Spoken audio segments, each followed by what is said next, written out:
成田山はよく行ってるんですよ。あ、あ、そうなん。初詣は学生時代は毎年成田山だったんで。あ、そうなんや。そうなんです。この真ん中って、あ、もうあるやん、こういうの。めっちゃええやん。ちょっとあれやな、さっきの成田山のところから離れんねん。いや、こういうとこのバーとかさ、ね、行きつけ作っとくと。ワインご飯。あ、すごい。これ、いいやん、いいやん。すごいところ、いいお酒が。めちゃくちゃいいやん。めっちゃいい。めちゃくちゃいいやん、これ。飲み屋街って感じしますね。ねえ、いい尺やん、このほんで。いや、いい、全部なんか回れそう。なあ。すごい。リンゴ。尺がいいわ。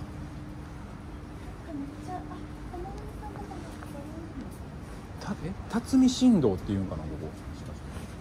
うわ、なんか。あ、この道が。へえ。真ん中にトイレがある。だいたいこう真ん中にトイレがある。飲み屋街いいのよ。なんなんここ。うわ、生姜やん。歌えば、あそこカラオケ屋さんだ。だって番号ですもん。346の。あ、これレーザーディスクとかのやつ、もしかして。ビービーって動くやつ。そうやんな。いいな。これいいわ。いいですね。これはいいとこ教えてもらった。その入り口から入って一番大外にあるこのお店、もつよしさん。うわ。ここに。めちゃくちゃいいじゃない。ここに行きたいと思います。めちゃくちゃいいじゃないか、これ。本当だ。やばい。やばい。メニューに愛情。うわ、ほんまや、愛情入ってる。愛情入ってます。愛情は多分無料なんやろな。こんばんは。お邪魔します。こんばんは。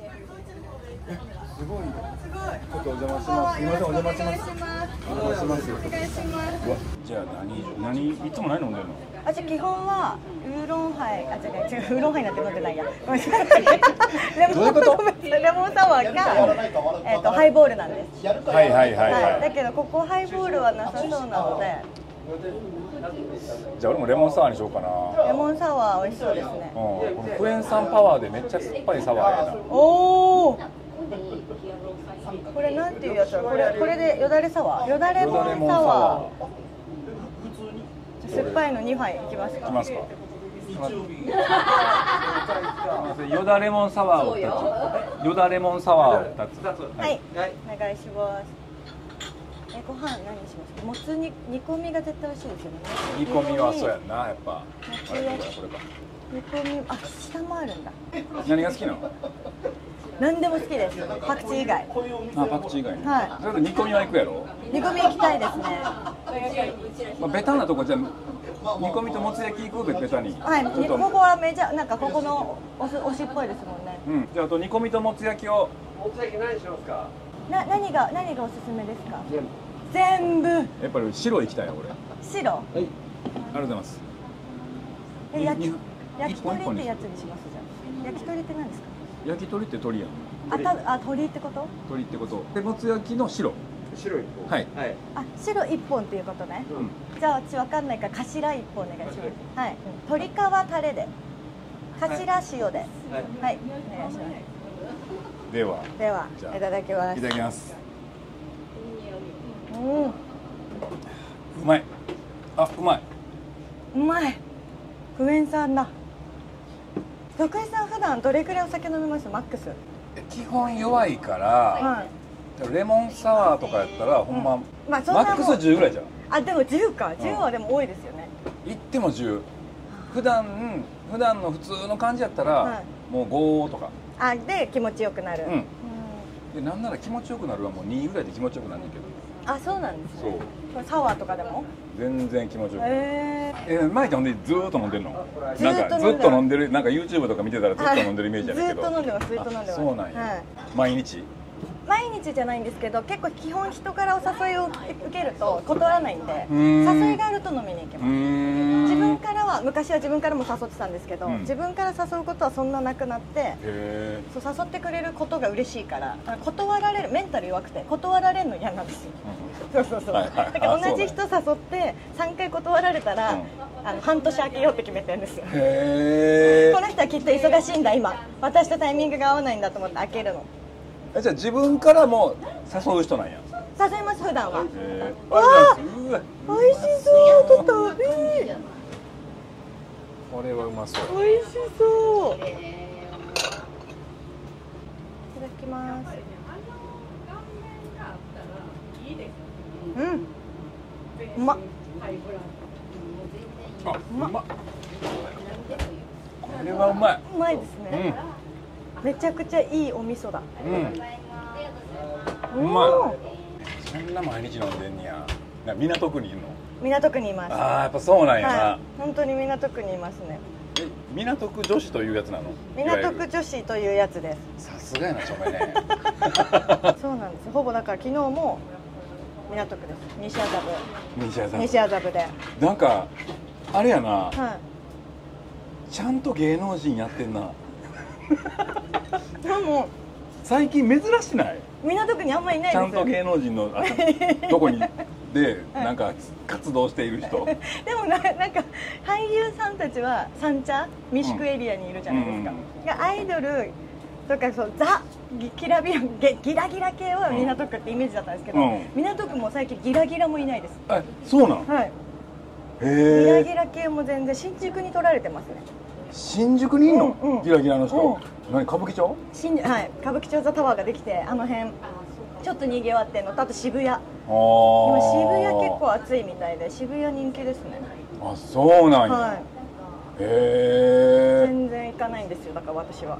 じゃあ六本木西麻布は昔はギラギラして芸能人も社長たちもいるから、おのずと女子たちもそこで飲むようになってみたいな。多かったけど、今はもう飽きたんかな、みんな。飽きたんでしょうね。港区の人と思われるのなんか嫌になってきたから、みんな。そうかも。でこちらばり出して渋谷だなんだ。そうですそうです。今渋谷激アツです。奥渋が暑いみたいで、奥渋多いですね。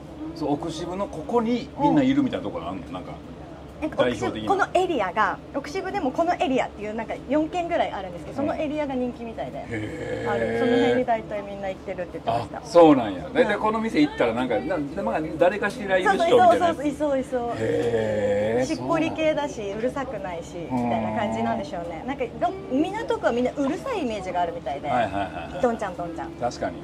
そんなんでもないんですけどね。昨日も女子4人でしっぽり飲んでたんで、静かなんですけどね。そのお酒飲む場のデビュー戦が西麻布だったんですよ。お姉ちゃんっていうか、その AKB 時代の同じグループの20歳の子、22だったかな、の子に飲みに行こうって連れてってもらったお店が西麻布だったんで、たまたまデビュー戦が西麻布だったからそこがホームになっただけで、そこが渋谷だったら渋谷がホームだったかもしれないし。いや、ちょっとそうなん、多分デビュー戦っていう言い方もアヤマンジャパンやん、それもう。いや、マジ戦いと試合と捉える感じ、アヤマンジャパンやん、それは。一時期本当にアヤマンのリーダーはよく会いました。いや、言うな、六本木の人言うよね。どこ行ってもアヤマンがいるって。そう。誰かしらの誕生日会でパフォーマンスしてましたよ。そうか、その時代もちゃんと港区にいたんや。いました。分かりやすく渡部さんとか木下さんとかもいましたし。毎回番組で木下さんもよーいやるよな、なんかな。仕事場で会うよりも六本木で会う方が多かったです。それなんでなん？その店？その人？その人の飲み会？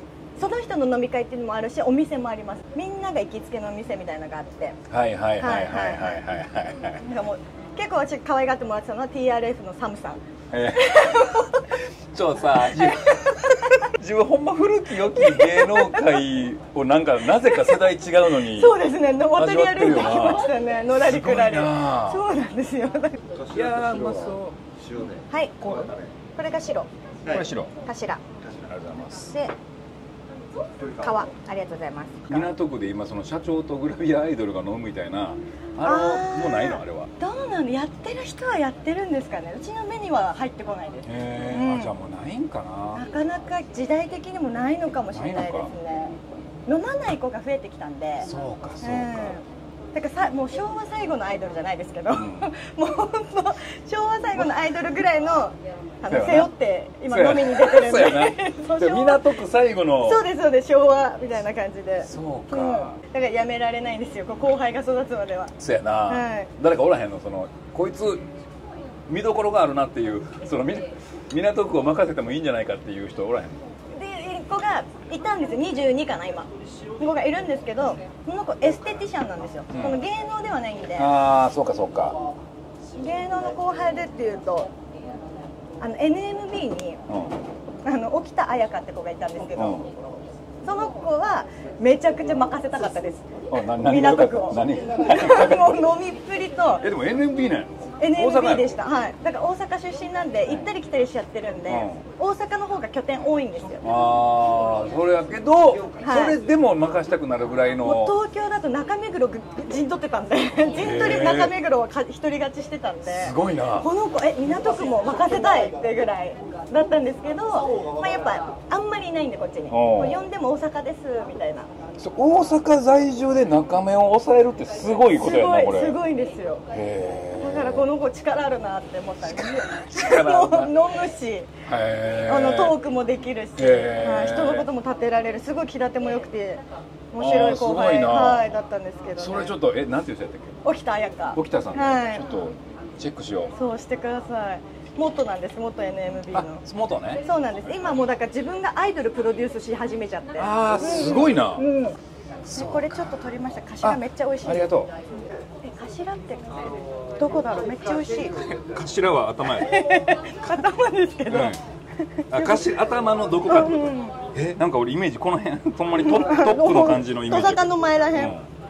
すみません、僕もよだれをもう一個。白い子。うま。うわうまい。徳井さんって今おいくつでしたっけ？48。48か。48じゃもう全然飲みに行かないですね。でももともと俺行かへんねんや。そうなんだ。そう、あんま行かへんのよ。なんか。はい。だから俺飲みの場とかで会ったことなくない？あ、ないです。なんか俺と飲んでるっていう人いる？聞かないかも。おらんやろ。確かにそうかも。そうやね、俺飲んでないのよ。そうですよね。小沢と飲むようになってから、小沢がいっぱいなんかいろんな人連れてくるから、それでなんか会ったことある人がいるかもしれんけど、ほぼないのよ俺。芸人さんのわーっていう飲み会とかには別にいらっしゃらないですもんね。おらん。なんか誰かの誕生日会とかでも見かけたことないし。そうやね。なんか徳井さんもイケメン芸人さんランキング1位とかじゃないですか。あの頃でもその時代とかめちゃくちゃ遊んでそうなイメージ持たれてそうだったけど、そうやね。遊んでなかったんですね。全然遊んでないっていうか、なんていうの、みんなでワイワイ飲みに行くことはなかった。もう単独行動をしてたから。ああ、なるほど。そう、普通になんかデートみたいな、まあちょめちょめしやってたけど、ちょめってたけども、もう単独でやってたから。あ、じゃあみんなでっていうグループ遊びはしてなかったんですね。全然してない。あ、そうなんだ。そう、だからほんま港区とかも行かへんし、なんかじゃあ自分のテリトリーで。テリトリー三茶で、ほんまにもう家とか。もうじゃあ超個人プレイ。もうめちゃくちゃ個人プレイよ。あ、そうなんだ。ピーク、マックスピークでこの時はなんか入れ食いだったのじゃないけど、言い方めっちゃ悪いですけど、自分一番のモテ期だったのは何歳ですか？何歳なの？学生とかじゃ芸能始めてから。32、3とかなんかな。チャンピオンは何歳でしたっけ？30。ああ、じゃあもうそれの後ぐらいですね。バンバン忙しい時。忙しい時かな。自分から行くタイプですか、恋愛は？来てもらうのやつ、なんか女の子いっぱいこう言って好きです、かっこいいですね、好きですって言ってくれるの待ちか、もう自分からなんかタイプの子を見つけたら自分からこうアクセスしていくタイプですか？アクセス？アクセスってなんかこうアプローチというか。だから基本合コンとかで知り合ってどうこうなるがないから、普通に友達としてなんか会ってて、なんとなくええなで、なんとなく向こうもええなって思ってはんのちゃうかなみたいな、なんかこう徐々に積み重なっていくみたいな。あ、じゃあお友達スタートが多いってことですか？友達とか知り合い。その知り合いはどこから紹介してもらったんですか？なんかな、俺たまに行くお店の女の子とか、普通のご飯屋さんのとか。店員さんとかじゃなくて常連さんとか。とかそういう感じやねん。だから合コンで知り合った後輩が呼んできた子とかじゃなくて、なんかラフォーレの原宿ラフォーレのそうなんか一時ラフォーレの上でなんか劇場でトークライブしてたことがあって、ピースとその時のラフォーレの服屋さんでなんか俺好きで何回か買ってるとこがあって、そこになんかすごいなんか綺麗な人がいて、そのお姉さんには俺声かけたな。へえ、でもラフォーレ可愛い子いっぱいいるイメージありますもんね。すごい。なんかそんなんやねん俺。そのだから一般の方が多いんですか。なんかなかなかこのなんか社内恋愛みたいなのだと業界の人になるじゃないですか。その出側じゃなく演者さんじゃなくてもスタイリストさんとメイクさんとか裏方さんでも、そういうのはない。そっちはない。AD さんある。あ、ね、なんかさ AD じゃないわ、AP さんか。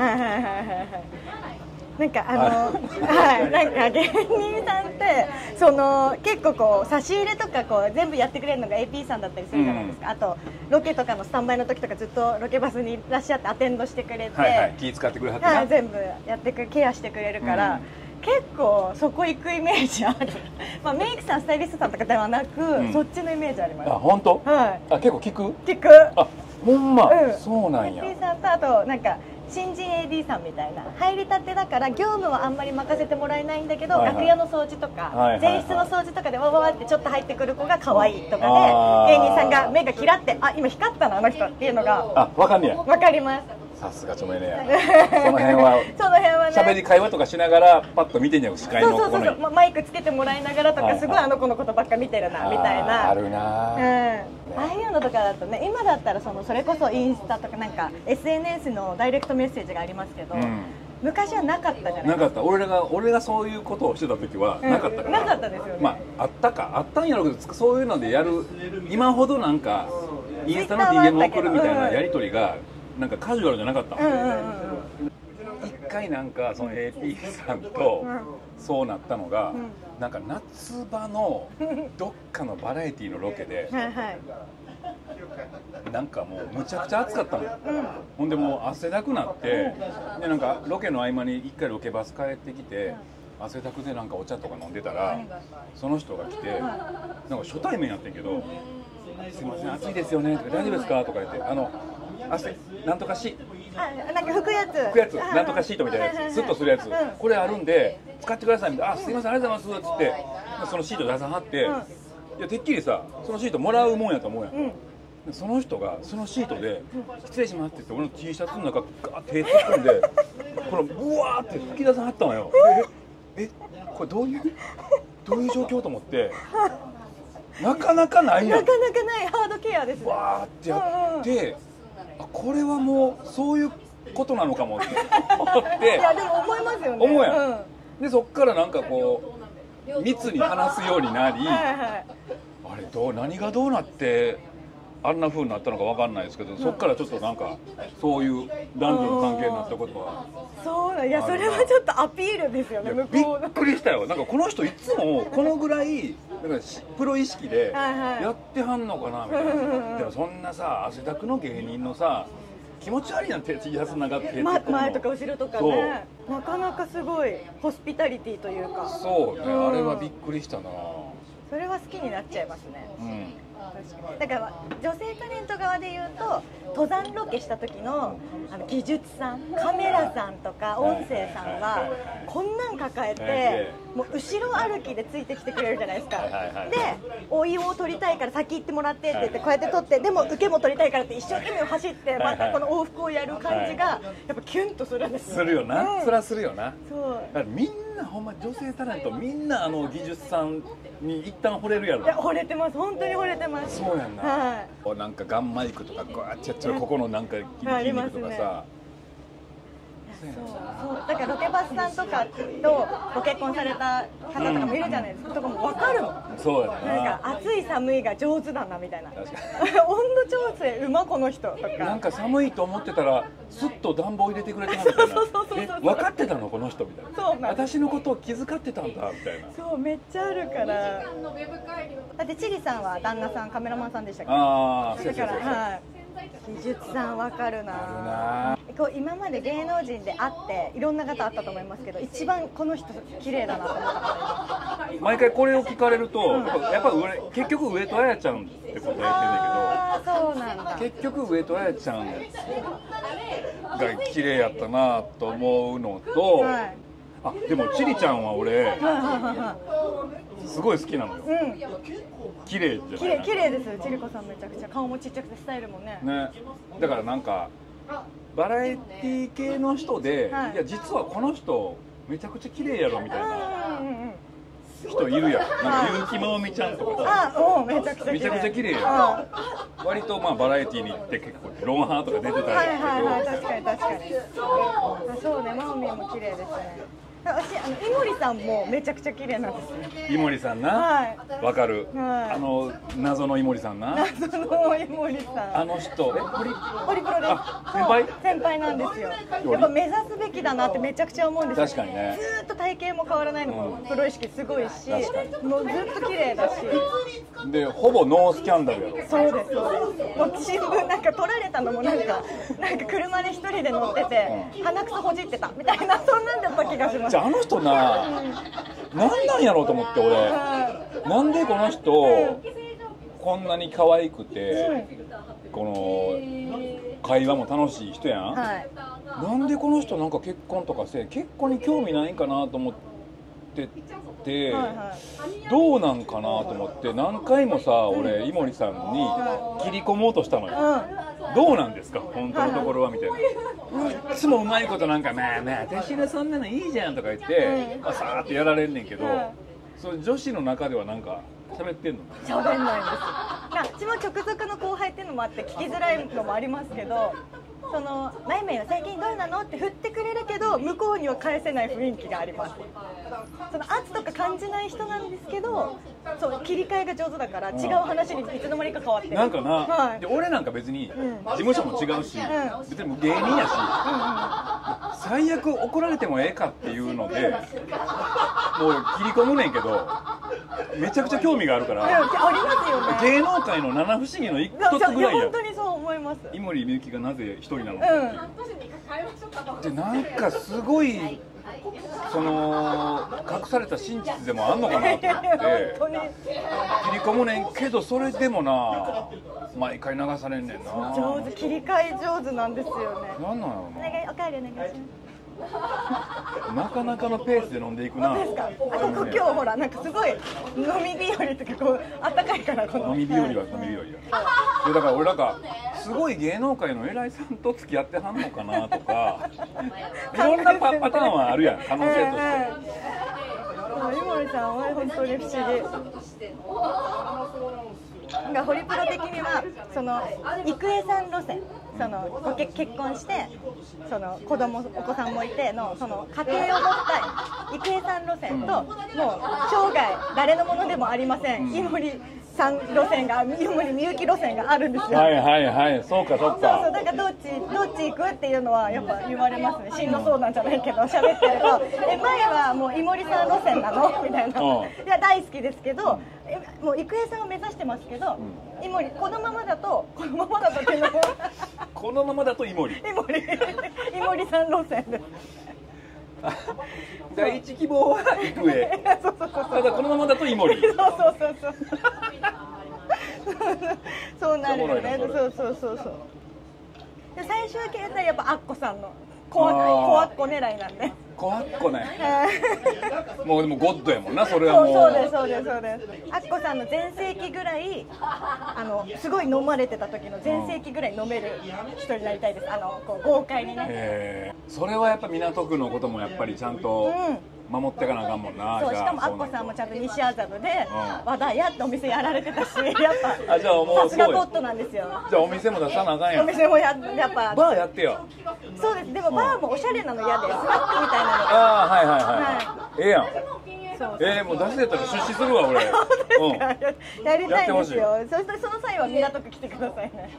誰が一番仲いいの？ホリプロですか？業界の人磯山さん。どっちが一番仲いいんや。磯山さんが一番よくしてもらってます。何をしてんの？飲み？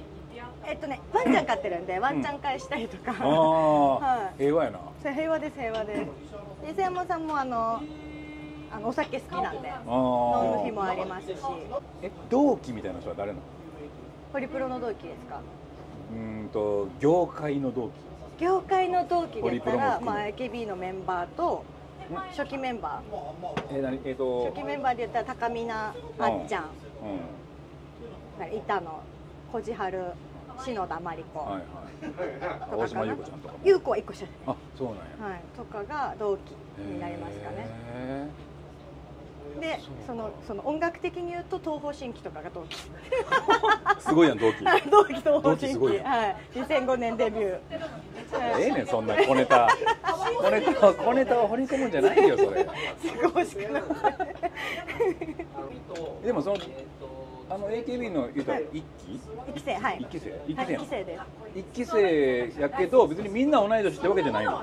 バラバラでした。バラバラなんや。一番下が12歳で一番上が23歳だったかな当時。なんか11個ぐらい差があってやってましたね。舞ちゃんって何を経て AKB に入るの？ AKB に入ったのは新大久保でスカウトされて。新大久保で？そう。こんな流行る前の新大久保で。流行る前の新大久保ってもうただの新大久保やん。ただの新大久保。なんでただの新大久保に行ったの？いやでも高校3年生だったんですけど、進学の進路を決める時期で。学校見学行ったりとか、その資料をもらいに行ったりとかしてる時期だったんですよ。でその学校が新宿と新大久保の間にあって、そこにもらいに行った帰りで行きは新宿から行ったから帰りは新大久保から行こうじゃないけど、で帰った駅で。へえ。それ地元からそのパンフレットもらいに行って。そうですそうですそうです。地元はどの辺なの？地元は千葉県野田市です。あ、へえ、野田なんや。野田からもう一刻も早く都会に出たくて、都内のなんかパンフレットいっぱいもらいに行ってたんです。渋谷とかも全部。もう東京憧れが。東京憧れ、はい。すごい渋谷に住みたかったんですよ。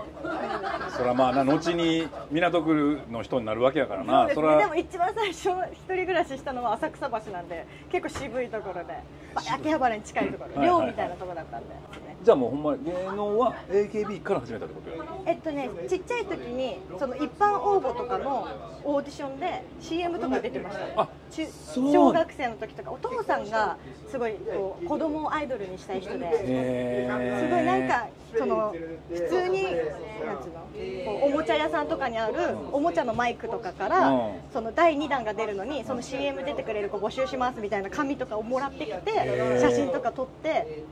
そうで面接一緒に行ってみたいなのめっちゃやらされました。人前に出て自己紹介できるのと歌を歌えるようになりなさいって言って一生懸命なんか練習させられてやってましたね。あ、そうなんや。じゃあちょっと子役みたいな感じもちょっとだけしてたんや。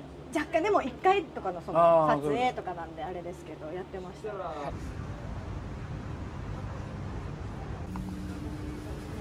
全部がこういう感じなんね。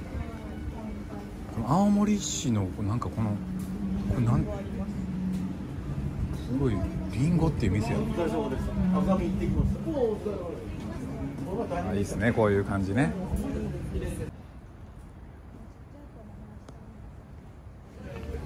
めちゃくちゃええ店や。いいね、門前仲町。この間は行くんですか？2階にマスラオっていう。へえ。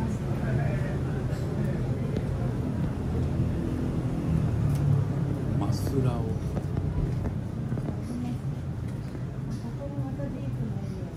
あ、これか。立ち飲みマスラオ。へえ。寿司屋もある。なんかあんまり飲食店入ってる系のビルじゃなさそうやのにな。本当ですね。お邪魔します。お邪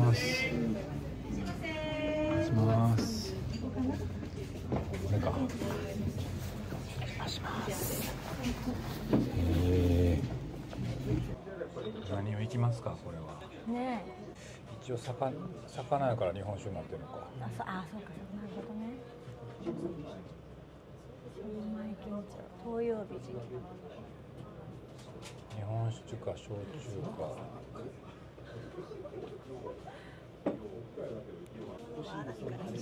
これ焼酎もいろいろあるんですか？あります。金八あります？金八さんはいらっしゃらなくて。いらっしゃらない。なんだこの色気のダダ漏れたお姉さん。本当に。ないじゃなくていらっしゃらない。いらっしゃらない。あとあ、じゃあこのワンコ、ワンコ麦焼酎の、はい何割り？ソーダ割りで、ソーダ割りではい。ワンコってどこのハイボールで聞いたことないなんでしょうね。の。なんか適当に選んで刺し盛りとかねできるんですか。盛り合わせは特にやってなくて、お好きなのを選んでいただいて。了解です。サワラ一徳じゃん。あ、サワラ行きたいです。食べてみたい。サワラ刺しと、今茹で上がるタコもじゃあそれと、高いところを出し茹で上がり自宅。あと何？おすすめは何かありますか？あとうちで人気があるのがエビのすり身を揚げたエビ新庄。おお。じゃあエビ新庄と、まあね、今の旬のタケノコ。タケノコもあるんだ。あ、タケノコの天ぷら欲しい。美味しそう。なんかをはい。はい、ありがとうございます。はい、ありがとうございます。じゃあ一旦その辺にしときますか。そうしましょうなんかこれはってのあります？あ、全然今のところ。じゃあそれで。ありがとうございます。じゃあ二軒目お二軒目お願いします。願いします。あれ前で何頼んだ？ハイボール。ハイボールです。うめえ、また味が変わってとっても美味しいです。ちょっとあそこ取ってきて。茹で上がったタコ。あ、ほんまや。茹で上がってますタコが。茹で上がってるな。茹で上がってます。で徳井さんってもう 48？うん。独身貴族じゃないですか。貴族かどうかわかんない。やっぱただの独身やな。なんか女性とかだと、私とかだとめちゃくちゃ28歳の時焦ったんですよ、28歳の時、昔ですよ、よく言われてたのが28歳の女性が一番ウェディングドレスが似合う年齢だみたいなことわざなのか、そう言い伝えなのか、なんかまあでもそうやな。そうよく聞いてて、みんなその年でやっぱりガンってスイッチあるもんね。そうですよ、そうですね。それでなんかこう自分の中で目標として28歳で結婚したいと思ってたんですよ、で手相の島田さんにも28歳で結婚するって言われてたんですよ、全く外れて、島田さんだって28の頃の舞ちゃんなんかもう遊び回ってもそれどころじゃなかったです。28歳になってなんか2秒ぐらい通り過ぎましたでもそうやんな。めちゃくちゃ楽しかったんで。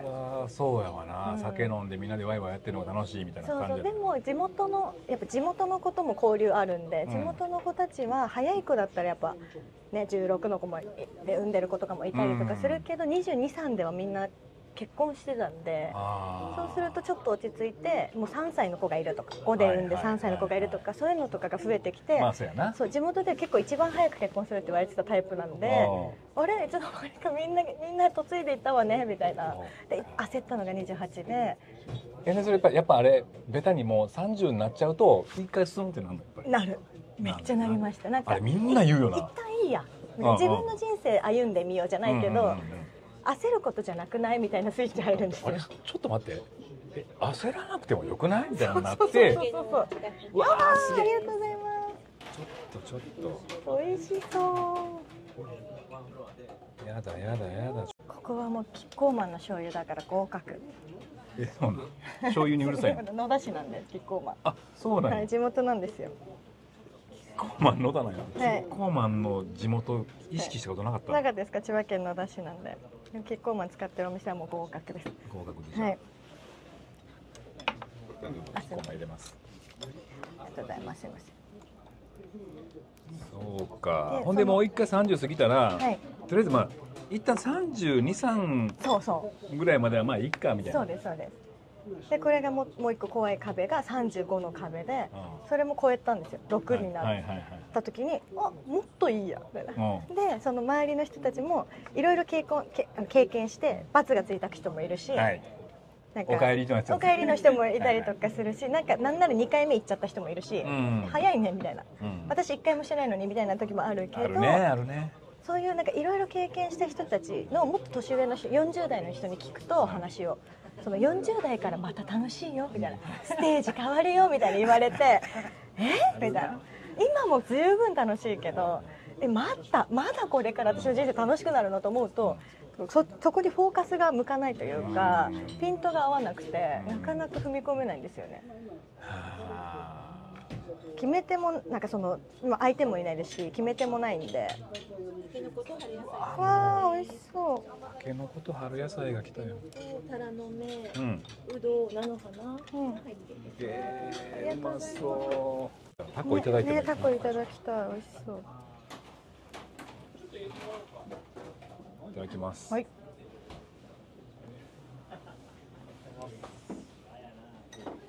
うまっ。早っ。うまいと思うのが早いわ。早い。うん本当だ。入れた瞬間うま。うまい。下原さしどうぞ。はい、ありがとうございます。早い。しかも提供スピード早い。早い。ほんま。やっぱさ、店ってさ、流行るよね。なんか当たり前やけど、美味しいとこって流行るよね、やっぱ。本当。うまっ。待ってタコめっちゃうま。タコめちゃくちゃうまい。茹でてるからさらに甘。こ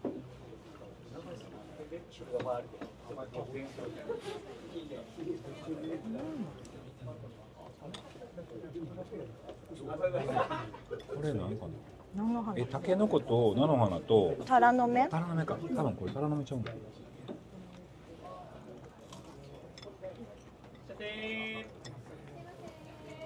うまい。うまそう。めちゃくちゃうまいよ。すいません。めちゃくちゃうまい。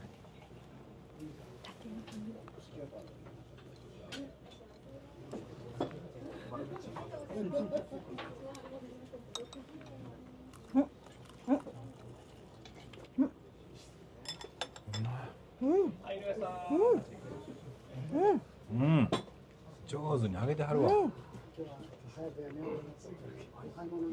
美味しい。コーンぐらい甘い。タケノコが。やめて。めっちゃ美味しい。タケノコをコーンで例えるのやめてください。食い物を食い物で例えるの。でもコーンの唐揚げめっちゃ美味しくないですか。いや、うまいよ。本当美味しい。夏初夏のな、トウモロコシの天ぷらうまいよな。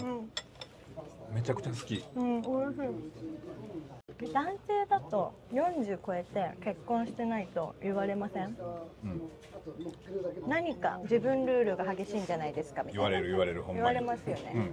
であとはなんか選びすぎてるんじゃないのかとか、まだ遊びたいんだとか、そういうことじゃないのよね。でも言われんねんけど、やっぱ30後半ぐらいから、なんか多分女性もさ、なんか30ぐらいからこう周りからいや言われるやん。はい、言われます。男は多分40ぐらいからやね、10年多分そこがなんかズレがあって、で40ぐらいの時はほんまにまだせえへんのかみたいなめっちゃ言われたけど、この40後半になってくると、一旦収まんねん。それがなんか言われるのも、この人はなんかもうやばいんだみたい周りな、がやばい人なんだみたいな。なるほどなるほど。一旦なんか結婚せえへんのかが収まる。そうなんだ。だからこのうちの36から40までもそうでしょうね。一旦収まってます。家族からのプレッシャーとかも32、3が一番うるさい。まあそうですね。28ぐらいの時がやっぱ家族も。そうやな。なかった今まで結婚しようとか思ったタイミングとか思った人とか。結婚しようと思った人いないのかな。別に何個でもいるわけやん、正直。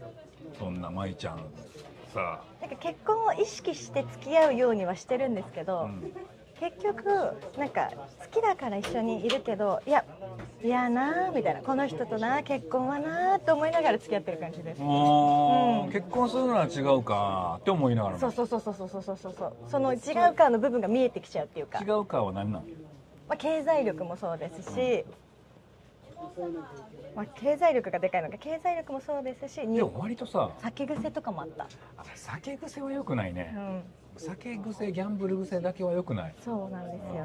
酒癖の人もいたし、私もお酒好きだから分かるんですけど、その彼氏ができたらそんな飲みに行っても1時に帰るから結構自分の中で門限決めるんですけど、その人は楽しくなっちゃうと朝まで飲みに行っちゃう人です。別にいいんですけど分かるし、でもそうなると別に結婚は意識できないんじゃないですか。やっぱそうなんや。なんかじゃあ自分がいざ子供ができた時にこの人それでも飲みに行くんだろうなとか、なんかその自分の優先順位を考えた時にこの人の中ではまあ自分が許してるのもあるけど言えば変わるのかもしれないけど、言う必要もないかって思っちゃった自分がそこまでなのかなみたいな。まあ気持ちもわかるしね。そうそうそうそうです。気持ち分かったら余計言えへんよね。そうですそうです。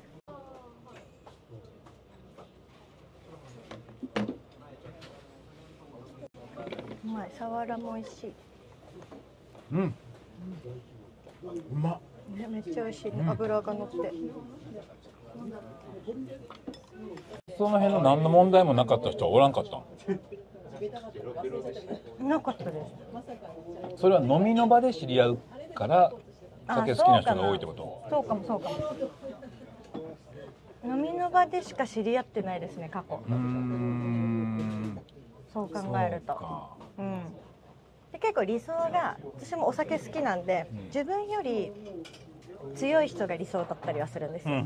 そのすごいブワーって楽しんでイエーってやってほしいとかもないから、その自分が酔っ払った時にふとなんかこう一緒に飲んでる時にこう連れて帰ってくる、ちゃんと帰るよとか、水飲みなとかを普段自分がやってる友達にやってることをやってくれるぐらい強い人がいいなと思っちゃいます。ちょっとあんまいなくて。いやだからそれはさ、いいかで舞ちゃんより強い人探すと、結構もう限られてくるやんか。じゃあ、その舞ちゃんと一緒に飲んで友達とかと一緒に飲んでても、その自分のペースで飲んで、そこまで朝まで行ってもそこまで酔っ払わない人は無理なあかんのそれは。全然 OK です OK です。そうやったらええわけ。はい、自分が、こっちが飲んでるのを咎めない人ならば。飲む量5分の1ぐらいで、でもちろん5分の1やから酔っ払ってません、そこまで解放できますはいいんや。向こうが苦じゃなければ。そうだったらまあな、さっき言ってた経済力とかっていうのはどのぐらいのレベルなの？何人かこう思い返してみると大体うちに転がり込んできてたなみたいな人が多いので。なんだそれ極端やな。あれなんか気づいたらうちにいないみたいな人が多かったんで、それは飲み終わりで、いやとか普通なんていうか普通に生活してて、じゃあお互いの家からデート行くんですけど、うちに帰ってくる、犬もいるんでね、うちに帰ってくるとかなるんですけど、そっからなんか向こうが別々に仕事行ってもなんか仕事終わったみたいなでうちに帰ってくるでご飯作ってみたいなでご飯作るとかが多くて、あれみたいな、気づいたらなんか向こうの家なんか引き払ってないみたいな人とかが結構多くて、なんで引き払っちゃったみたいなそれぞれのスペースって思うんですけど、それはさだからさ、正直その舞ちゃんとかで付き合うと、もう話したないって多分なって、そのなんていうの、その家賃浮かしたいとかじゃなくて、とりあえず同棲してもう結婚に向かいたいみたいなメンタルになるんじゃないの相手が。いやお金がないんだと思います。そうなの、それなりのお金ないんだろうなっていう感じの仕事の仕方やったの？そのもういる若かった子とかはそうでしたね。ちょっとこれエビ新庄、なんか珍しいパターンですね。すごいうまそう。熱々なんだ。すごい。めっちゃいい匂い。これなんかうわ、なんでこの柔らか。エビ新庄ってこんなんやったっけ？なんかイメージ違いますね。なんかもっとちょっとあんがかかってるような。そう、なんかそんなんやんな。ちょっと変わってるパターン。で行こう。熱いですよね。でも運ぶけどうまい。熱のうちにって言ってたんで。うまっ。このままで何もつけずに。何もつけずにでも美味しい。全然塩気があって。でもほんま女の人ってもう切り替えるもんな、スパってほんまに。そうかも。私は多分女の人の中でも結構切り替え早い方で引きずったことがないですね。いまだに思い出す、あの人のことを思い出すとキュンとするとかないの？一人だけいますけど、なんなんその一人は。なんか私がこの人に対してもっとしてあげられることがあったんじゃないかなとか、自分の中でその人に対して自分の中の愛情を伝えきれてない気がして、なんか心に多分未練として残っちゃった人はいます。あんま飲みに行ってる子が嫌いな人で、それもでもお酒は強くて好きなんですけど、お家でしっぽり2人で飲みたい系の人だったんですよ。なので、じゃあ舞が飲みに行く時は大体男の人いるでしょとか、そういうのでやだ、そういうのやだって人だったんですよ。だから女の子だけ飲んでるよって言って電話しても男の声はするんですよ。別にその同じお店にはいるから、男の人は別に一緒に飲んでるわけじゃないけど、っていうのも嫌。まあそう分かったもんやないけどな、そんなものは。そうね、そうでもいない、本当に本当に。まあでもそうやわな、それは男はまあそれやきもち焼くタイプの人の方が多いもんな、それはやっぱ。います？いるいる、全然いる。忘れられない。なんかまあ3、40年生きてりゃさ、誰しもいるやん。なんかでその人が、俺その別にマユのこと好きだし、別にその悪い飲み方してるんじゃないって分かってんねんけど、やっぱり港区に行かれるとやきもち焼いちゃうから、行かないでって言った場合どうなの？行かないです。あ、それは行かないんだ。渋谷区で飲めばいいんでしょ？そういうんじゃないのよ。区の問題じゃないの。じゃないの。でせめてなんかそやな、大田区あたりまで行ってくれたらまだちょっとなんか気のいいおっちゃんと飲んでんのかなみたいななるけど。角ハイボールをお代わりお願いします。なんか変えようかな、じゃあ。日本酒行ったらもうちょっと終わってまうからな。飲みたいけどね、なんか合いそうですもんね。ちなみに3軒目は熟女キャバクラなので。熟女キャバクラ。男性からすると、まあ、徳さんもまだ独身ですけど、多分結婚したいなこの人って思った人は過去にいるじゃないですか。いるいる。あ、でも付き合う人はやっぱり、なんか別になんか結婚とかその向こうが良ければこの先付き合ってたら結婚してもいいなって思える人としか基本付き合ってない。俺はじゃあ結婚しましょうってなる決め手とかって何なんだろうと思ってるんですよね。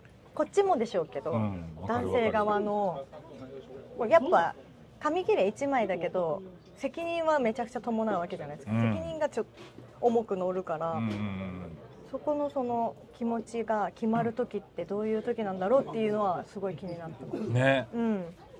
やっぱなんかでも結局、まあ、ちょっと他の人は分からんけど、俺はなんか、相手のもんなんていうの、相手がこの人は違うとかそういうことじゃなくて、結局なんか自分のタイミングやったんやろうなと思う。なんか今まで付き合ってきた人も別に、なんか結婚しようっていう言葉がここまで出かかったこともあったけど、ありがとうございます。すいません。はい。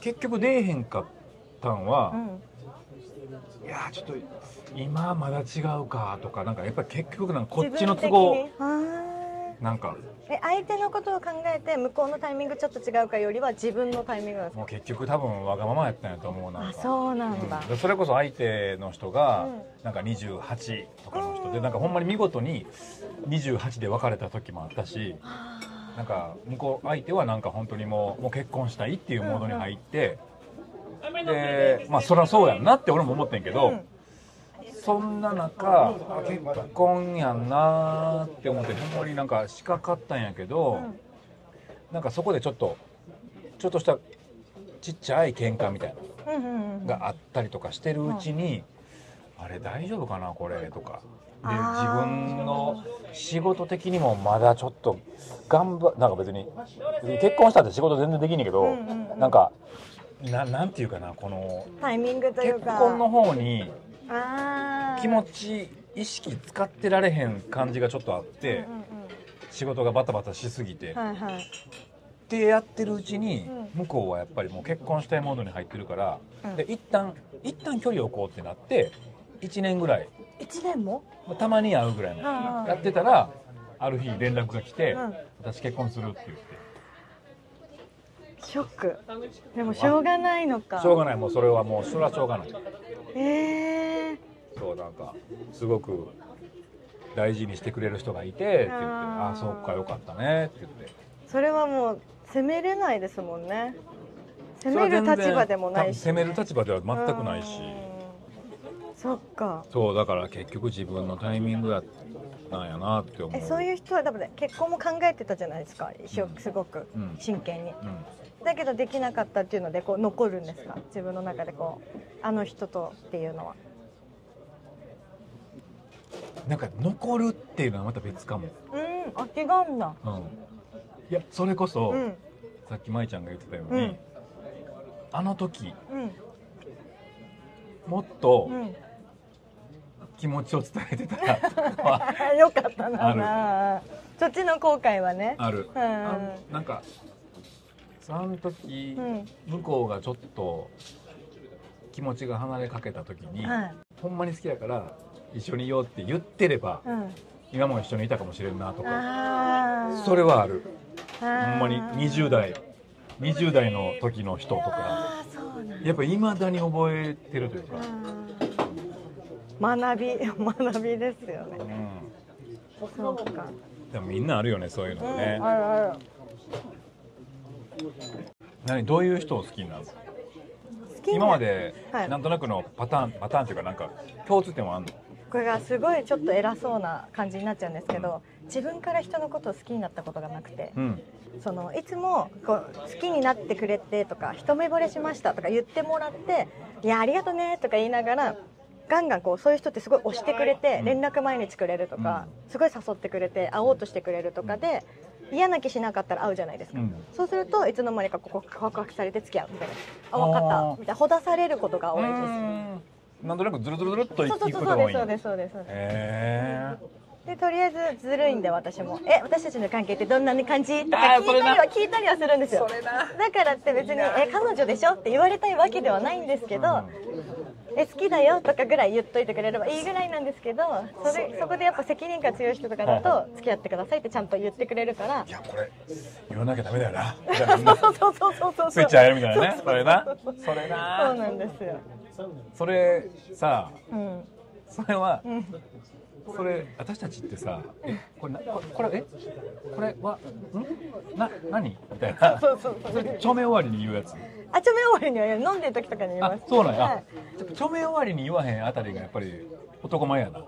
著名終わりはそうです。一番強引に逃げ道なくそうと思ったら著名終わりが一番なわけ。それは男的にはさ、著名終わりでそれ言われるのが一番、やっぱりウィークポイントというか。なるほど。逃げ道ないから彼女だよねみたいに言うしかないみたいな。付き合ってるやろそらって言わあかんパターンじゃないですか。なるほどね。そこは別にそこまで追い込むつもりはないのが著名ね。遊びじゃないけど、ちょっとこうふわふわした気持ちでわーって言ってるだけなんですよ。そのあたりの攻防をやってる最中のカップルを定点で撮って、それの解説めっちゃしたいけどな。この時の男の子の気持ちとかね。そう言ったのめ、はい、今言ったねみたいな。さあこれに対してどう答えるか、これに結構大きく関わってくるよみたいな。やっぱさ、人間のその欲望とさ、建前とかがさ、複雑に入り組むやん。なんか付き合う付き合わないの前はね、すごいですよね。浮気したいとかじゃなくて、いやねえな、わかる。なんなの特命。違う。私思うのは、ホリプロどうなってんのこれ。それはまず。